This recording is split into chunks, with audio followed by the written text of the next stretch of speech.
காலை நேர சிந்தனை. நன்மை தீமை இரண்டையும் ஏற்றுக்கொள். ஒரு வயதான விவசாயி தன் வயலில் பாடுபட்டு உழைத்து அதில் வரும் சொற்பமான வருமானத்தில் வாழ்ந்து கொண்டிருந்தார். ஒரு நாள் அவர் வளர்த்து வந்த குதிரை காணாமல் போய்விட்டது. தகவலை கேள்விப்பட்ட அக்கம் பக்கத்தில் வசிப்பவர்கள் என்ன ஒரு துரதிர்ஷ்ட நிலை என்று பரிதாபமாக விசாரித்தனர். அடுத்த நாள் தொலைந்து போன அவருடைய குதிரை தன்னுடன் 3 குதிரைகளை அழைத்து வந்தது.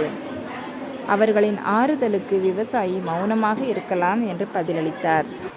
இதை ஆச்சரியமாக பார்த்த அக்கம் பக்கத்தினர், நீ ரொம்ப அதிர்ஷ்டசாலி, இப்பொழுது 4 குதிரை உனக்கு கிடைச்சிடுச்சு என்றனர். தனக்கு கிடைச்ச அதிர்ஷ்டத்தை பெரிதாக எடுத்துக்கொள்ளாமல் மறுபடியும் இருக்கலாம் என்று கூறினார் விவசாயி. ஒரு வாரத்துக்கு பிறகு விவசாயியின் மகன் குதிரையை வேகமாக ஓட்டிச் சென்று தவறுதலாக கீழே விழுந்து காலை உடைத்து கொண்டான்.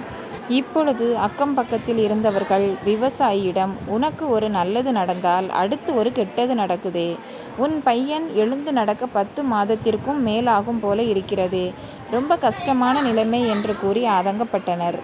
அப்பொழுதும் அந்த விவசாயி பெரிதாக வருந்தாமல் இருக்கலாம் என்று அதே பதிலை கூறினார். ஒரு வாரத்தில் அந்த நாட்டில் போர் வந்துவிட்டது. வீட்டில் இருக்கும் எல்லா இளைஞர்களும் கட்டாயம் போரில் கலந்து கொள்ள வேண்டும் என்று கட்டளை பிறப்பிக்கப்பட்டது. வீடு வீடாக இராணுவத்தினர் புகுந்து இளைஞர்களை அழைத்து சென்றனர். ஆனால் அந்த ஏழை விவசாயியின் மகனுக்கு கால் உடைந்து இருந்ததால் அவனை மட்டும் அழைத்து செல்லவில்லை. இதை கண்டு ஊர் மக்கள் அந்த விவசாயியின் அதிர்ஷ்டத்தை கண்டு புகழ்ந்தனர். இப்போதும் அந்த விவசாயி இருக்கலாம் என்று கூறினார்.